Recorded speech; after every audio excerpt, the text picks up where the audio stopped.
De l'approche Une seule santé. Et cette approche propose une stratégie intégrée permettant de contrer les menaces sanitaires dans leur globalité, et cela grâce à la collaboration entre plusieurs spécialités médicales. Christelle Tongodo et Alexis Kenom nous relatent ici les activités marquant cette journée au Bénin. La journée mondiale de l'approche Une seule santé instaurée en 2016 vise à promouvoir la sensibilisation à cette approche au niveau mondial. Elle encourage les collaborations entre disciplines de santé, que ce soit dans les institutions, la recherche ou l'enseignement, afin de renforcer la santé globale. Dans un contexte où le monde fait face à la recrudescence et à l'émergence de maladies infectieuses, la gestion des risques sanitaires mondiaux ne peut incomber à un seul acteur, évidemment. De plus, les changements climatiques et l'exploitation des sols facilitent la propagation des zoonoses et des maladies à transmission vectorielle, tandis que le commerce et les voyages internationaux accélèrent la diffusion des maladies. On estime que les zoonoses, maladies infectieuses, se propageant entre les animaux et les êtres humains, sont responsables de 2,5 milliards de cas de maladies humaines. L'approche Une seule santé propose une stratégie intégrée et unifiée permettant de contrer les menaces sanitaires de manière globale grâce à la collaboration d'experts de multiples disciplines, vétérinaires, médecins, épidémiologistes, praticiens de la santé publique et spécialistes de la faune et de la flore. Les services vétérinaires de bonne qualité représentent la pierre angulaire d'un environnement favorable pour la lutte contre les maladies animales. Les services vétérinaires du Bénin ont très bien intégré l'approche Une seule santé lors de la célébration cette année de la première édition des journées vétérinaires, au cours desquelles le rôle essentiel joué par les vétérinaires a été mis en exergue dans une démarche Une seule santé pour réduire l'incidence des zoonoses, améliorer la qualité sanitaire des aliments et contribuer à améliorer la santé humaine. Cette journée abordera également quelques sujets clés tels que les zoonoses, la résistance aux antimicrobiens, la surveillance et les stratégies de collaboration pour prévenir et contrôler les maladies. Le rapport du plan d'action régionale pour la gestion intégrée et concertée des ressources en eau du projet NB-ITAS vient d'être validé. Et c'est au cours d'une rencontre qui a réuni à Cotonou les acteurs concernés. Cette rencontre importante pour la conservation de la vie sur les rives du fleuve Niger. Le reportage est de Rachidat Biomomo. C'est un document de planification et de développement durable pour la gestion de la ressource en eau du système aquifère d'Ilumandum Taoudeni Tanzrouf appelé ITAS. Après analyse, examen et amendement, il est validé. Ce document, c'est un état des lieux des plans d'action nationaux qui va permettre d'aboutir sur des actions stratégiques pour l'ensemble des pays de ITAS. Et l'objectif à terme, c'est qu'une fois ce plan élaboré, nous allons faire des priorisations d'un certain nombre d'actions afin d'aboutir à l'élaboration d'un programme d'action stratégique. Et c'est ce programme d'action stratégique-là qui va maintenant définir un certain nombre d'actions structurantes, c'est-à-dire de gros investissements dans le secteur pour l'ensemble de 7 pays. L'étape de Cotonou est celle de la validation du programme d'action régional. Elle donnera suite à une autre, celle de l'élaboration du programme d'action stratégique. C'est un plan d'action qui va contenir des orientations stratégiques, puisqu'il y avait déjà une analyse diagnostique transfrontalière. Et de cette analyse-là, un certain nombre de besoins prioritaires ont été définis. Il faut décliner ces actions-là en programmes et projets qui vont constituer le programme d'action stratégique.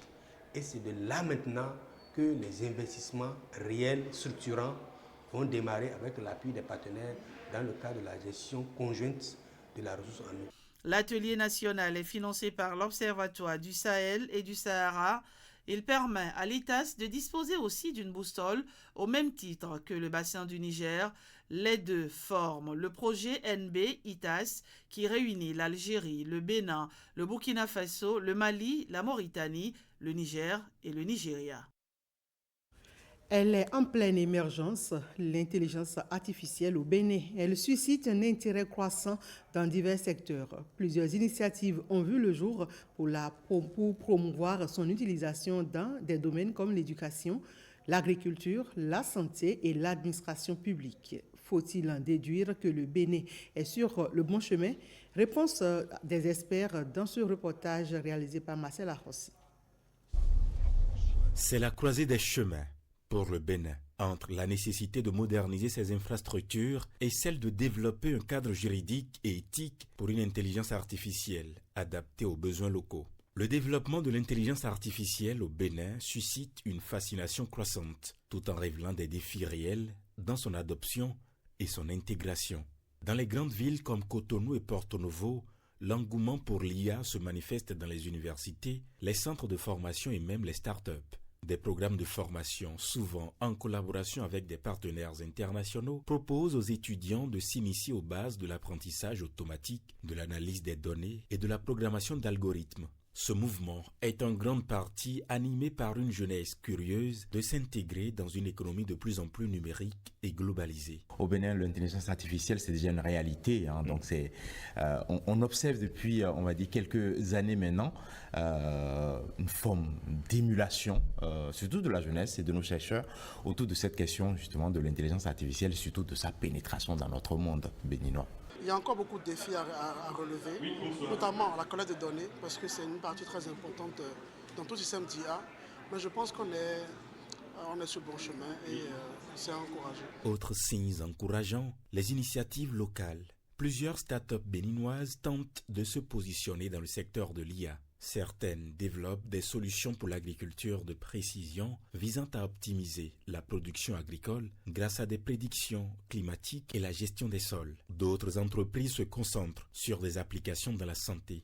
En parallèle, le gouvernement béninois commence à investir dans des programmes de développement numérique conscients de l'importance de l'IA pour moderniser des secteurs tels que l'éducation, la santé et les services publics. En 2023, des fonds ont été débloqués pour encourager des initiatives d'IA dans le domaine de la sécurité, de la surveillance urbaine, une première en Afrique de l'Ouest. La grande population, de son côté, reste partagée face à l'IA. Si beaucoup sont fascinés par les possibilités offertes, certains craignent encore la perte d'emplois dans des secteurs comme la logistique, les finances ou encore le commerce de détail. La question de la protection des données personnelles et de la sécurité des informations reste aussi une source d'inquiétude. Les acteurs de la société civile appellent à un encadrement juridique rigoureux pour protéger la vie privée des citoyens face aux applications d'IA qui pourraient collecter des données sensibles.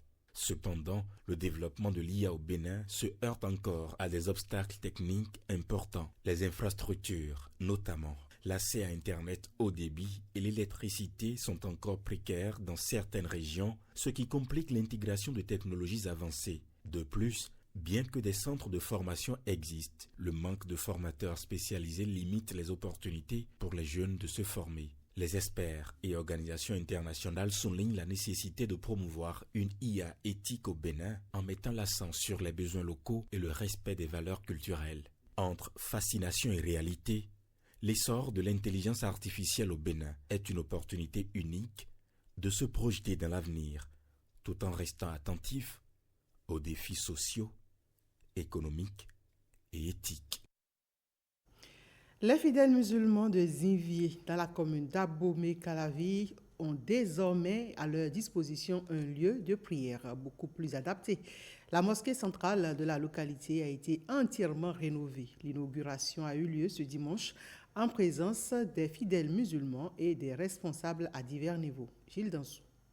Voici le nouveau visage de la mosquée centrale de Zinvié, une mosquée entièrement rénovée qui apporte de meilleures commodités dignes d'un endroit de prière et de bénédiction. L'initiateur du projet n'est plus, mais ses œuvres demeurent. Notre feu père avait voulu faire l'inauguration de cette mosquée. Dieu en a décidé autrement. Il n'a pas pu faire l'inauguration et il n'a pas pu être intronisé. Mais aujourd'hui, nous, après 32 ans, on a tenu à faire cette inauguration. Nous avons changé totalement son plan qu'il avait on a ajouté d'autres éléments dans la mosquée, dont la morgue et notre petite mosquée pour les prières, les saintes prières. En plus de la mosquée, d'autres œuvres de charité sont à noter. Il y a une école qu'il a fondée et maintenant nous avons mis l'école. Lui-même il appelait l'école centre arabo-islamique, mais là ça devient centre franco-arabo-islamique. Le nouvel imam de la mosquée centrale de Zinvié vient d'être intronisé et urbanisé. Aujourd'hui, c'est un événement que je ne m'y attendais pas. C'est un travail de Dieu. On s'adonne à ça et on fait face à ça sans même savoir que les gens sont en train de nous voir. C'est une responsabilité très grande que je prie mon Seigneur de m'aider à réussir cette responsabilité. Cette mosquée reste ainsi une fierté pour la communauté musulmane du Bénin et celle de Zinvié en particulier. La Fédération des associations des ressortissants de l'Atakura et de la Donga vient d'inaugurer son siège national dans une ambiance empreinte de tradition et de convivialité. C'est à Parakou. Reportage. Ce moment festif symbolise l'unité des filles et fils de l'Atakura et de la Donga réunis pour inaugurer le siège de la Fédération des associations des ressortissants de l'Atakura et de la Donga, la FARAD. Le siège de la FARAD, situé à Parakou, abrite un bureau national dirigé par Sylvestre Ncha. J'aimerais que dans l'histoire de la FARAD, qu'on dise qu'aucun bureau n'a pu réunir tous les filles et fils de l'Atakura Donga comme ce bureau-ci. Je mettrai la FARAD entre les mains de tous les fils et filles de l'Atakura Donga. Rassemblés pour soutenir des projets structurants en faveur du bien-être de leur communauté, ils célèbrent ainsi une nouvelle étape dans l'histoire de la FARAD. L'objectif de ce regroupement, c'est de permettre au bureau de parcourir les localités où se trouvent nos populations, de recenser les problèmes qu'ils vivent et d'apporter des solutions aux besoins. Au nom des maires du Bornougou, je voudrais une fois encore vous remercier. Monsieur le Président, ce qui nous unit aujourd'hui est plus fort que ce que les gens pensent qui nous divise. Vous avez commencé une tâche. Je suis convaincu, votre engagement, votre détermination et l'amour que vous avez envers cette communauté, vous allez y arriver. Forte de 2 décennies d'engagement au service de cette communauté, elle bénéficie aujourd'hui de la reconnaissance de l'État.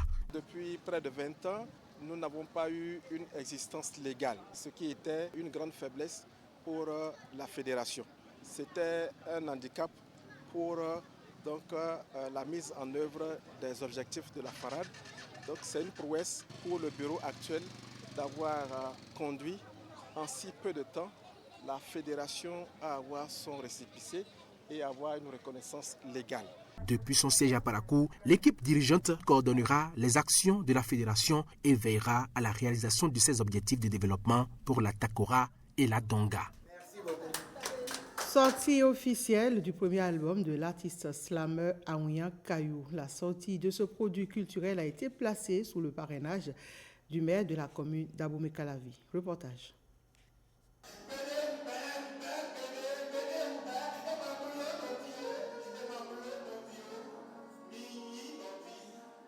En filigrane, ne vous comportez pas comme des frères, mais soyez des frères.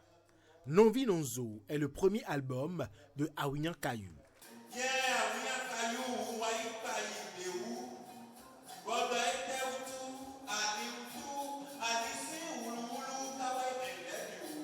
Il est poète, slammer, humoriste.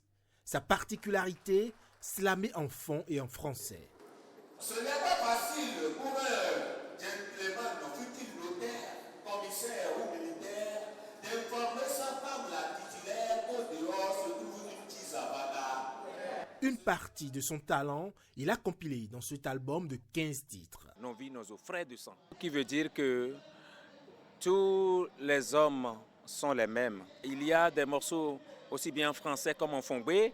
Nous avons de la création, de la composition musicale à l'intérieur des œuvres. Nous avons du moderne, nous avons du traditionnel, nous avons également du tradi moderne. Nous pouvons dire qu'il y a également de la comédie musicale sur cet album. Nous avons également du gospel. Nous avons abordé des thématiques comme la paix, l'amour.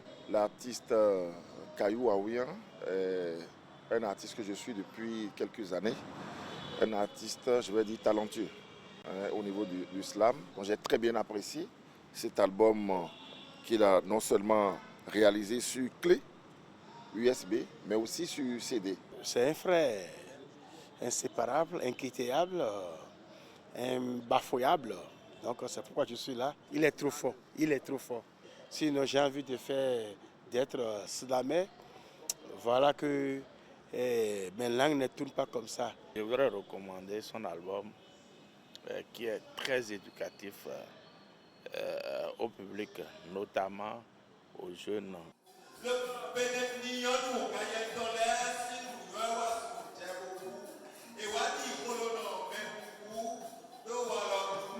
L'album Novinonzo est le fruit de 7 années de travail acharné. Sa promotion démarre ainsi, mais l'artiste, lui, se projette déjà sur un second album. Au stade Félix Houphouët-Boigny ce vendredi, le miracle n'a pas eu lieu. Les protégés de Moussa Latoundji n'ont pas pu réaliser l'exploit.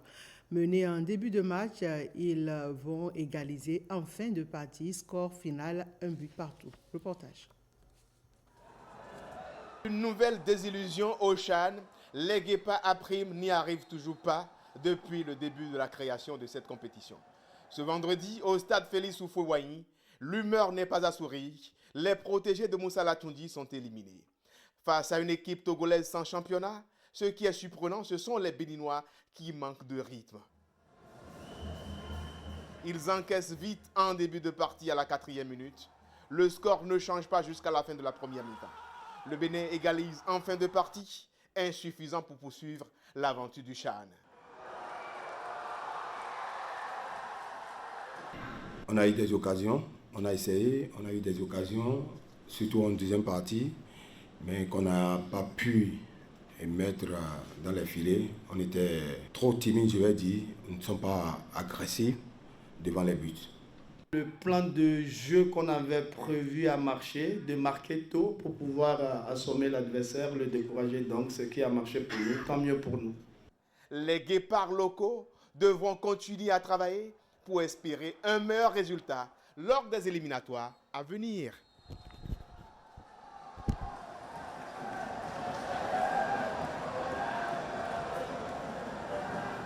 Et c'est tout pour ce 19h que je vous remercie d'avoir suivi.